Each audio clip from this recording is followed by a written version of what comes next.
بسم اللہ الرحمن الرحیم۔ السلام علیکم۔ حب رسول صلی اللہ علیہ وآلہ وسلم۔ سامعین، اس موضوع میں آج کی گفتگو مراحل انقلاب۔ سامعین، نبی اکرم صلی اللہ علیہ وآلہ وسلم کے منہج انقلاب کو سمجھنے کے لیے سیرت مطہرہ کا جب مطالعہ کیا تو انقلاب کے مختلف مراحل کا ایک واضح خاکہ میرے سامنے آیا، اور اس خاکے کی روشنی میں سیرت کے تمام واقعات مجھے انتہائی مربوط و بامعنی معلوم ہوئے۔ ان مراحل میں سامعین، پہلا مرحلہ ہے دعوت و تبلیغ کا، یعنی انقلابی نظریے کی نشر و اشاعت۔ اسلام کا انقلابی نظریہ ہے نظریہ توحید۔ سامعین، جان لیجئے کہ یہ نظریہ نہایت انقلابی ہے اور اس کی زد بہت دور دور تک پڑتی ہے۔ سماجی اور معاشرتی میدان میں توحید کا تقاضا یہ ہے کہ تمام انسان برابر ہیں، سب کا خالق ایک اللہ ہے، پیدائشی اعتبار سے کوئی اونچا اور کوئی نیچا نہیں ہے، ذات پات اور حسب و نسب کی بنیاد پر تمام تقسیموں کی مکمل نفی ہو جاتی ہے۔ اسی توحید کی ایک فرع یہ ہے کہ حاکم صرف اللہ ہے۔ ان الحکم الا للہ، حاکمیت متعلقہ صرف اللہ کے لیے ہے۔ انسان کا کام صرف یہ ہے کہ اللہ کی حاکمیت کے نظام کو قائم کرے۔ ہاں، اللہ کی عطا کردہ شریعت کے دائرہ کے اندر قانون سازی کی جا سکتی ہے۔ سیاست کے میدان میں اس سے بڑا انقلابی نظریہ اور کوئی نہیں ہو سکتا۔ اسی طرح معاشیات کے میدان میں توحید کا تقاضا کیا ہے؟ للہ ما فی السماوات و ما فی الارض، آسمانوں اور زمین میں جو کچھ ہے ان کا مالک صرف اللہ ہے۔ ملکیت انسان کے لیے ہے ہی نہیں، انسان کے پاس جو کچھ ہے بطور امانت ہے۔ اصل مالک تو اللہ ہے۔ ملکیت میں تصرف کا حق لامحدود ہوتا ہے۔ آپ کا مال ہے، آپ جو چاہیں کریں۔ میری ملکیت ہے، میں جو چاہوں کروں۔ میری بکری جب چاہوں ذبح کر دوں، مجھے کلی اختیار حاصل ہے۔ لیکن امانت میں آپ ایسا نہیں کر سکتے۔ امانت میں مالک کی مرضی کے مطابق تصرف ہوگا۔ مالک کی مرضی کے خلاف اگر تصرف کیا جائے گا تو وہ خیانت شمار ہوگا۔ نظریہ توحید کے 3 تقاضے آپ کے سامنے آ گئے۔ معاشرتی سطح پر انسانی مساوات، سیاسی سطح پر اللہ کی حاکمیت اور انسان کے لیے خلافت کا تصور، اور معاشی سطح پر ملکیت کی بجائے امانت کا تصور۔ اب سامعین، انقلابی جدوجہد کے دوسرے مرحلے کا عنوان ہے تنظیم، یعنی وہ لوگ جو شعوری طور پر توحید کی اس انقلابی دعوت کو قبول کر لیں، انہیں منظم کیا جائے، جماعتی شکل میں آرگنائز کیا جائے۔ اس لیے کہ محض نظریہ کی دعوت و تبلیغ سے انقلاب نہیں آ سکتا جب تک اس کی پشت پر فدائین اور سرفروشوں کی جماعت نہ ہو۔ اشتراکی انقلاب کو دیکھ لیجئے، جب تک اشتراکی اپنی جانوں کا نذرانہ پیش نہیں کرتے، جب تک وہ جیلوں کو نہیں بھر دیتے، جب تک وہ پھانسی کے پھندوں کو چوم کر اپنے گلے میں نہیں ڈال لیتے، کیا کمیونسٹ انقلاب کہیں آ سکتا ہے؟ اسی طریقے سے اسلامی انقلاب کے لیے ایک جماعت چاہیے، جان نثاروں کی جماعت جو پورے طور پر منظم ہو، جس کے لیے ہمارے دین کی اصطلاح ہے سمع و اطاعت، سنو اور اطاعت کرو۔ گویا ڈسپلن اس نوع کا ہونا چاہیے جیسے فوج میں ہوتا ہے۔ ڈھیلے ڈھالے نظم کے ساتھ انقلاب نہیں لایا جا سکتا۔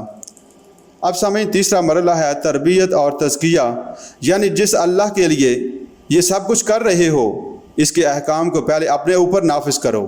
جس رسول صلی اللہ علیہ وآلہ وسلم کے اتباع میں انقلاب برپا کرنے چلے ہو، پہلے اس رسول صلی اللہ علیہ وآلہ وسلم کی ہر ادا کو اپنی سیرت میں جذب کرو۔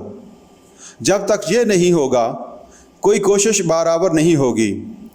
فرض کیجئے کہ ایک شخص بہت فعال ہے، تنظیمی اور جماعتی کاموں میں لگا رہتا ہے، بہت بھاگ دوڑ کرتا ہے، لیکن اس سے دین کے احکام پر عمل میں کسل مندی، تساہل اور بے رغبتی کا اظہار ہوتا ہے، تو ایسے سپاہیوں سے گاڑی نہیں چلے گی۔ ایسے لوگ کسی امتحان کے مرحلہ میں خالی کارتوس ثابت ہوں گے۔ تیسرا نہایت اہم مرحلہ ہے تربیت اور تزکیہ کا۔ صحابہ اکرام رضی اللہ تعالیٰ عنہ حضور صلی اللہ علیہ وآلہ وسلم کی تربیت کا شاہکار تھے۔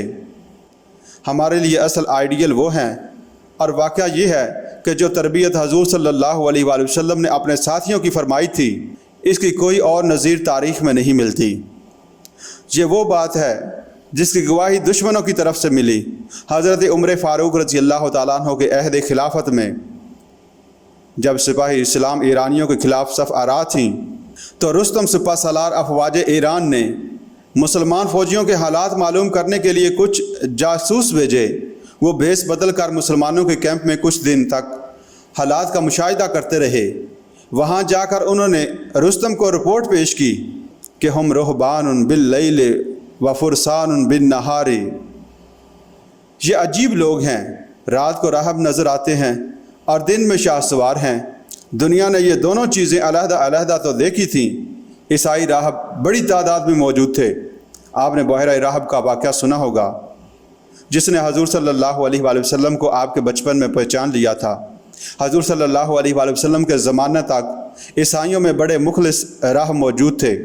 انہی میں وہ راہب بھی تھا جس نے حضرت سلیمان فارسی رضی اللہ تعالیٰ عنہ کو حضور صلی اللہ علیہ وآلہ وسلم کا پتہ دیا کہ جاؤ، میرا علم بتاتا ہے کہ کھجوروں کی سرزمین میں نبی آخر الزمان کے ظہور کا وقت آ گیا ہے۔ جاؤ قسمت آزمائی کرو، اندازہ لگائیے کہ وہ کتنا بڑا عالم و راہب ہوگا۔ لیکن جو راہب ہوتے تھے وہ دن کے وقت بھی راہب ہوتے تھے، رات کے وقت بھی۔ ان کے ہاتھ میں تلوار تو نظر نہیں آتی۔ اسی طرح کیسر و کسریٰ کی افواج بھی موجود تھیں۔ لیکن جو دن کا فوجی ہے وہ رات کا بھی فوجی ہے۔ جہاں رات کو فوج کا پڑاؤ ہو جاتا تھا، وہاں آس پاس کی کسی عورت کی عصمت کا محفوظ رہ جانا ایک معجزہ ہوتا تھا۔ گلچھرے اڑائے جا رہے ہیں، شراب کے دور چل رہے ہیں، دل کھول کر عیاشی ہو رہی ہے۔ اب نبی اکرم صلی اللہ علیہ وآلہ وسلم کی تربیت و تزکیہ کا کمال دیکھیے کہ دو متضاد چیزوں کو جمع کر دیا۔ صحابہ اکرام رضی اللہ تعالیٰ عنہ کی سیرت و کردار پر اس سے زیادہ جامع تبصرہ ہو ہی نہیں سکتا کہ ہم رہبان باللیل و فرسان بالنہار، کہ رات کو یہ راہب نظر آتے ہیں، اللہ کے حضور سر بسجود ہیں، قیام کی حالت میں قرآن کی تلاوت ہو رہی ہے اور سجدہ گاہیں آنسوؤں سے تر ہیں۔ لیکن دن کے وقت یہی لوگ بہترین شاہ سوار ہیں اور نہایت دلیری سے لڑتے ہیں۔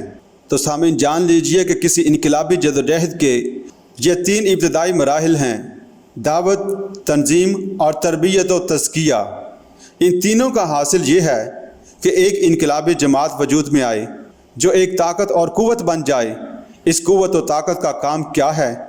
جب تک کہ یہ طاقت بڑھ رہی ہے، اپنے آپس کے روابط و تعلق کو مضبوط بنیادوں پر استوار کرے، اپنی تنظیم کو مضبوط سے مضبوط تر کرے، اپنی دعوت کے ذریعے سے اپنے حلقہ اثر اور بیس کو وسیع کرنے کی جدوجہد کرے۔ نمبر 4، صبر محض۔ جب تک اتنی طاقت نہیں ہو جاتی کہ وہ باطل سے ٹکرا سکے، اس وقت تک صبر محض پر عامل رہے۔ کفو ایدیکم، ہاتھ بندھے رکھو، چاہے تمہارے ٹکڑے اڑا دیے جائیں، تم ہاتھ مت اٹھاؤ۔ انقلابی جدوجہد میں اس صبر محض کی بہت اہمیت ہوتی ہے، اس لیے کہ اگر ابتدائی مراحل میں انقلابی جماعت تشدد پر اتر آئے، وائلنٹ ہو جائے، تو اس معاشرے میں موجود باطل نظام کو اس بات کا اخلاقی جواز حاصل ہو جاتا ہے کہ وہ اس مختصر سی انقلابی طاقت کو کچل ڈالے۔ اس کے برعکس اگر وہ انقلابی جماعت صبر محض کی پالیسی کو اختیار کرے اور ظالموں کی جانب سے تشدد چھیل جائے، تو اس معاشرے کی رائے عامہ اس جماعت کے حق میں ہموار ہوتی چلی جائے گی۔ قدرتی طور پر رائے عامہ کے ذہنوں میں یہ سوال پیدا ہوگا کہ آخر ان لوگوں کو کیوں ایذائیں دی جا رہی ہیں؟ ان کا جرم کیا ہے؟ کیا انہوں نے چوری کی ہے یا کوئی ڈاکہ ڈالا ہے؟ کیا کسی کی ناموس و آبرو پر ہاتھ ڈالا ہے؟ کیا کسی غیر اخلاقی حرکت کا ارتکاب کیا ہے؟ ان لوگوں کا بس ایک جرم ہے کہ اللہ کو مانتے ہیں اور محمد رسول اللہ صلی اللہ علیہ وآلہ وسلم کے دامن سے وابستہ ہیں۔ یہی وجہ ہے کہ مکہ میں حکم یہی تھا کہ ہاتھ باندھے رکھو، مدافعت میں بھی ہاتھ اٹھانے کی اجازت نہیں۔ چنانچہ کفار کی طرف سے مسلمانوں پر بدترین تشدد ہوا، جسے مسلمانوں نے کمال صبر سے برداشت کیا۔ لیکن ظاہر ہے کہ مکہ کے تمام لوگ تو سنگ دل نہیں تھے۔ وہاں کی خاموش اکثریت تو دیکھ رہی تھی کہ مسلمانوں کو ناحق ستایا جا رہا ہے، اور یہی مسلمانوں کی اخلاقی فتح تھی جو بعد میں غزوہ بدر میں اس طرح ظاہر ہوئی کہ 313 بے سر و سامان لشکر کے سامنے 1000 کا مسلح لشکر ٹھہر نہ سکا، اور مسلمانوں نے کفار کو گاجر مولی کی طرح کاٹ کر رکھ دیا۔ تو یہ ہے صبر محض، اس انقلابی تحریک کا نہایت اہم مرحلہ۔ جب ہم ان مراحل کو ترتیب وار شمار کرتے ہیں تو صبر محض چوتھا مرحلہ قرار پاتا ہے، ورنہ حقیقت کے اعتبار سے دیکھا جائے تو یہ مرحلہ دعوت کے پہلے دن سے شروع ہو جاتا ہے، اور ابتدائی تینوں مراحل یعنی دعوت، تنظیم اور تربیت کے شانہ بہ شانہ چلتا ہے۔ تشدد پر صبر و استقامت کا مظاہرہ کرنا، اپنے موقف پر ڈٹے اور جمے رہنا انتہائی مشکل مرحلہ ہوتا ہے، اور یہ صبر محض اس وقت تک جاری رہتا ہے جب تک اتنی طاقت نہ ہو جائے کہ اس نظام کے ساتھ باضابطہ تصادم مول لے سکے۔ اچھی طرح جان لیجئے کہ ٹکراؤ کے بغیر انقلاب نہیں آتا۔ ٹھنڈے ٹھنڈے واز اور نصیحت سے انقلاب کبھی نہیں آیا، لیکن پختہ ہوئے بغیر اور مناسب تیاری کیے بغیر ٹکراؤ ہو گیا تو تمام جدوجہد کارت جائے گی۔ سامعین، جیسا کہ آغاز میں بتایا کہ 12 برس تک مشرکین کی طرف سے مکہ میں شدید ترین تشدد ہو رہا ہے، انتہائی اعزار رسانی کا سلسلہ جاری ہے، لیکن حضور صلی اللہ علیہ وآلہ وسلم کی طرف سے جوابی کارروائی کی اجازت نہیں ہے۔ ہر طرح کے ستم کو برداشت کرو، اگر اللہ ہمت دے تو ان کی گالیاں کے جواب میں دعائیں دو۔ اس طرح اہل ایمان کا امتحان بھی ہو رہا تھا، تربیت بھی ہو رہی تھی۔ اب سامعین، نمبر 5، اقدام۔ لیکن جب طاقت اتنی فراہم ہو جائے کہ وہ انقلابی جماعت یہ محسوس کرے کہ اب ہم برملا اور کھل مکھلا باطل کو چھیڑ سکتے ہیں، اس کا مقابلہ کر سکتے ہیں، تو انقلاب کا 5واں مرحلہ شروع ہو جائے گا، جس کا عنوان اقدام یعنی ایکٹیو ریزسٹنس، یعنی اب اس نظام کی کسی دکھتی رگ کو چھیڑا جائے گا۔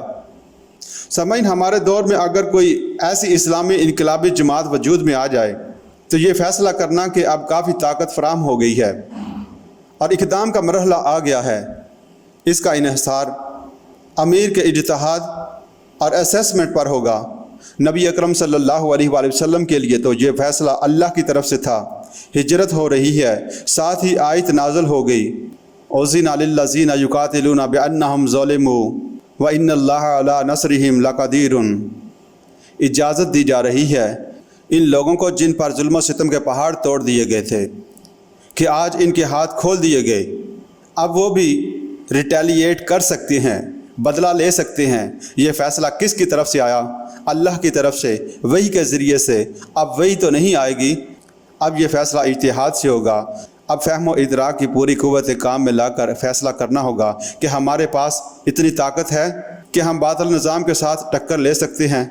اگر مشورے کے بعد امیر جماعت کی یہ رائے بن گئی کہ ہمارے پاس تعداد میں ایسے کارکن موجود ہیں جو منظم ہیں، سمع و طاعت کے خوگر ہیں، ان کا تعلق مع اللہ مضبوط ہے، ان کی اسلامی نہج پر تربیت ہو چکی ہے، تزکیہ نفس کی وادی سے وہ گزر چکے ہیں، اللہ کی راہ میں جان دینے کو وہ اپنی زندگی کی سب سے بڑی کامیابی سمجھتے ہیں، وہ سینوں پر گولیاں کھانے کو تیار ہیں، پیٹھ نہیں دکھائیں گے، اگر لاٹھیوں کی بارش ہوگی تو وہ بھاگیں گے نہیں، جیلوں میں بھرا جائے گا تو وہ جیلوں کو بھر دیں گے، کوئی معافی مانگ کر نہیں نکلے گا۔ جب اندازہ ہو کہ ہمارے پاس اتنی طاقت ہے تو پھر چیلنج کیا جائے گا اور آگے بڑھ کر اقدام کیا جائے گا۔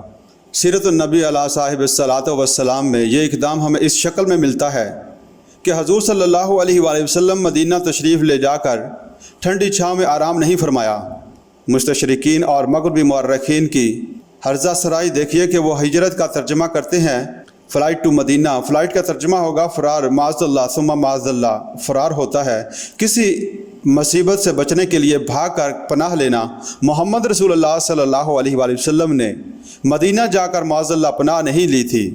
ہجرت دراصل عنوان ہے اس کا کہ اللہ تعالیٰ نے اپنے رسول صلی اللہ علیہ وآلہ وسلم اور ان کے اعوان و نصار کے لیے ایک بیس فراہم کر دی تھی کہ جہاں سے اسلامی انقلاب کی تحریک کو لانچ کرنا ہے اور اسے پایہ تکمیل تک پہنچانا ہے۔ حضور صلی اللہ علیہ وآلہ وسلم نے مدینہ تشریف لا کر صرف 6 مہینے داخلی استحکام پر صرف فرمائے ہیں۔ اس عرصہ میں حضور صلی اللہ علیہ وآلہ وسلم نے 3 کام کیے۔ پہلا کام مسجد نبوی کی تعمیر، یہ مرکز بن گیا۔